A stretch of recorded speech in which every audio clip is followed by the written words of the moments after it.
咁首先咧有一樣人事報告咧同大家講翻，咁咧由10月份開始咧，我哋咧有位新同事嚟咗喎，咁咧就係我哋嘅程序幹事郭子謙先生，係啦，咁嚟緊咧你會好多時咧見到佢喺接待處啦，或者咧喺一啲活動嗰度咧幫手嘅，咁佢好快咧就會幫手即係舉辦啲唔同嘅運動班或者活動嘅，咁大家密切留意啦。好，跟住落嚟咧，同大家咧分享少少資訊先。呢個資訊咧都唔係話最新嘅，不過咧我諗進入咗一個秋冬嘅季節啦，其實咧大家咧都需要注意下身體嘅健康啦，係啦，特別咧要滋潤下自己嘅身體啦。咁咧唔知大家知唔知道咧，其實咧喺香港政府咧就喺2018年開始咧，其實就將中醫咧納入咗咧香港嘅醫療券嘅醫療體系裏邊啦，係啦，咁就有部分咧中醫嘅項目咧，其實都係可以用到醫療券嘅。咁而如果唔用醫療券之下咧，其實咧政府亦都有免費睇中醫嘅服務嘅，不過咧就只係限呢一啲受資助嘅人士啦，譬如係啲綜援人士啦，75歲以上攞緊長者生活津貼嘅受惠人啦，係啦。咁喺大埔區嚟講咧嘅中醫診所咧，唔知大家知唔知啦？應該就係那打素醫院嗰度嘅中醫門診部啦。咁樣有需要咧，其實咧就可以打電話預約，而亦都推出咗咧一個 Apps 咧，係俾大家去預約登記嘅。咁大家如果有需要咧，就可以留意下啦。咁另外咧就都提醒大家喎。咁頭先有提及過醫療券啦，如果你話用醫療券去睇中醫咧係得嘅，而且咧亦都可以咧用佢哋一個叫做長者嘅醫療券獎勵嘅先導計劃，係啦。咁呢個獎勵先導計劃咧就應該係早前已經係推出咗㗎啦。咁提翻大家個期咧，只係去到26年嘅12月31號，咁仲有大概年半到嘅時間啦。如果喺呢段時間裏邊咧，你哋每一年咧係有用過超過1000蚊去睇一啲基層醫療嘅用途嘅話咧，包括咗係一啲身體檢查啦。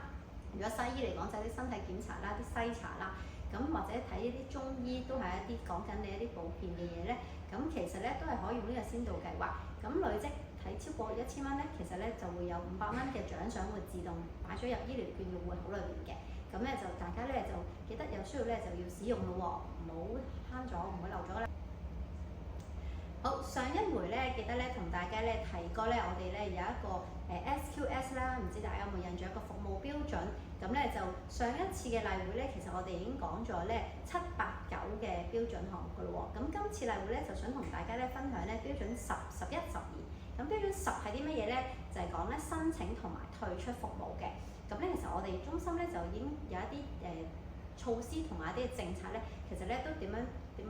令到大家咧可以申請呢個服務或者進出，包括咗咧登記做會員啦，同埋咧點樣去報名參加活動嘅。咁報名參加活動咧就最簡單嘅方法就係每個月咧就睇我哋嘅例會嘅月表，係啦。咁然之後咧就可以登記抽籤報名，咁呢個就最簡單方法。不過咧今日都想特別介紹下咧，就係有時候咧我哋會有一啲特別嘅項目嘅活動，或者咧係一啲即係一啲嘅慈善團體啦，可能會嚟探訪啊，又或者有一啲捐贈啊、一啲派發啊咁樣。咁呢啲活動咧，由於時間關係咧，我哋未必出得切個月表嘅，咁所以咧我哋多數咧都會用一個比較快嘅方法，就係咧可能我哋會第一就會張貼海報喺中心，另外咧就會咧出一個 WhatsApp 嘅宣傳。係啦，咁而呢一個宣傳咧，我哋一般咧都會鼓勵大家咧睇咗之後咧喺指定嘅時間裏邊咧打電話嚟中心度報名。咁如果嗰個報名嘅人數係超過嗰個名額嘅話咧，咁我哋咧就會抽籤去處理嘅。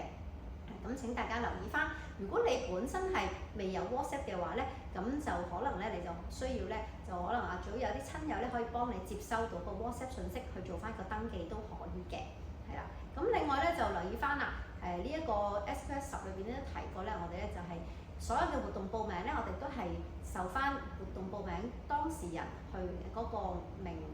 義去參加上堂啦，或者活動就唔可以咧自己去轉讓嗰個名額嘅。咁咧因為咧我哋多數活動咧都會有後備名單嘅，咁如果你真係未能夠參加嘅話咧，就盡早通知翻我哋，咁我哋咧就會褪翻個位咧，可能俾後備名單嘅朋友嘅。好，咁跟住就係 SQS 嘅服務標準11。咁11係講緊咩咧？就係咧講緊評估服務使用者嘅需要嘅。其實咧，我哋機構咧都有制定一啲嘅政策咧，去評估我哋服務使用者有啲咩需要，而制定我哋嘅服務嘅跟進嘅。咁如果喺個案服務方面咧，你會留意到我哋中心有好幾位嘅社工同事啦，成日都會可能同個別嘅長者傾偈啊，又或者咧就要做家訪啊，其實咧都喺度做緊一啲評估嘅工作嘅，係啦，同埋提供緊一啲個案服務。咁而另外喺活動或者其他嘅服務方面咧，咁咧都想提醒下大家。因為我哋咧而家啲活動咧越嚟越多元化，有時候咧就可能會係室內啦，咁有時可能會係外出嘅，咁咧都請大家咧都自行咧幫手去評估翻自己個能力啦，係咪能夠適合參加嗰個活動嘅？如果有需要查詢嘅咧，就向翻我哋個別嘅活動嘅同事咧就查詢翻。咁我哋咧都係以一個安全為原則嘅啫，咁希望大家咧就即係玩得開心，亦都係安全至上嘅。好。咁而最後一個今日想介紹關於 SQS 咧，就係 SQS 12啦，知情嘅選擇係啦，咁就想提翻大家啦。其實我哋中心咧都有一啲嘅政策啦，都係咁樣讓到咧中心嘅長者咧能夠咧有一個知情權嘅。咁如果中心有任何嘅政策或者活動嘅改變嘅話咧，我哋都會透過好似而家咁樣嘅例會啦嘅時間，或者係落月表啦，係啦。另外可能會有海報，同埋咧可能有 WhatsApp 嘅訊息咧會通知大家嘅。就係如果係天氣嘅問題咧，咁可能係爆風球啊、打風啊或者黑雨啊呢啲咧，咁但希望大家都即係原諒一下啦。咁我哋咧就即係都讓大家知道嗰啲情況咧，應該係大家都會理解。我哋跟翻天氣咧，以安全為原則咧，我哋活動咧就會係取消嘅咁樣，咁就未必會作另行通知。係啦，咁但係如果改期咧，或者係其他嘅原因而導致個活動取消咧，我哋同事咧一般咧就可能會以電話嘅方式咧去聯絡翻大家嘅。咁咧就喺呢度提醒大家，最緊要咧都係同會員之間咧有一個好好嘅溝通。所以如果你哋話有啲咩唔清楚，唔緊要，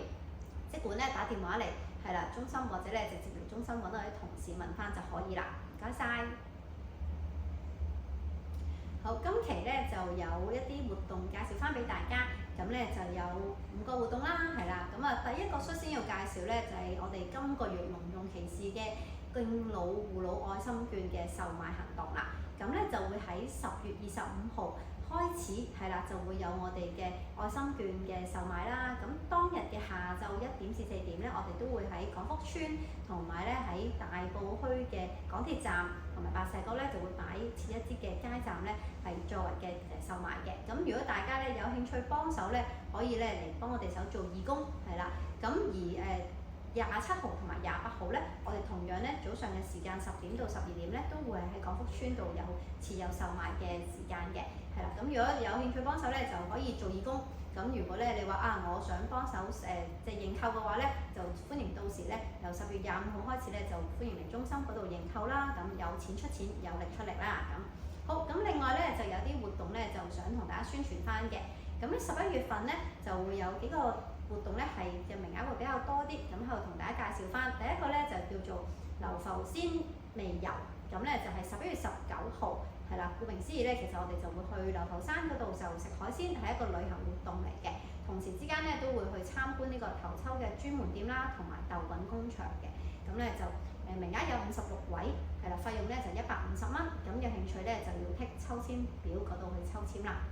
好，第二個活動介紹咧就係咧11月5號，係啦，咁咧就有一個2025年老有所為嘅活動網上頒獎典禮，係啦。咁呢個社會福利署咧每一年都有老有所為嘅活動計劃啦。咁今年咧佢哋都有個頒獎禮，咁咧我哋咧就唔會去到嗰個現場嘅，就會喺中心嗰度咧就做一個直播，係啦。咁時間咧就晏晝2點15分到4點鐘，咁就有40個名額，就一齊睇下個頒獎禮，睇下啲咩嘅老有所為嘅活動可以介紹下俾大家。係。另外咧就係第3個活動啦，就係咧11月6號就有勤戰唱家班，係啦。咁就晏晝2點鐘到4點鐘，係啦。咁名額有35人，呢個活動咧就係費用全免嘅。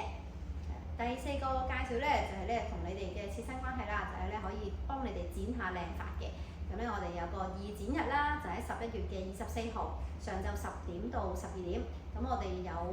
義工團體啦，就會過嚟咧就幫我哋呢啲朋友仔咧就剪髮嘅。咁就記得咧自己洗咗頭先落嚟中心啦。咁名額咧就35位，係啦。咁最後一個活動介紹咧就係11月27號晏晝嘅3點到4點半。係啦，咁我哋邀請到咧劉林陳律師行嘅律師咧就過嚟咧去同我哋咧就做一個講座分享嘅，咁係關於咧平安紙啊、立遺囑啊，咁如果有一啲法律嘅疑問咧都可以到時請教一下律師嘅，係啦，咁啊今日嘅介紹嚟到呢度啦，多謝大家收睇，拜拜。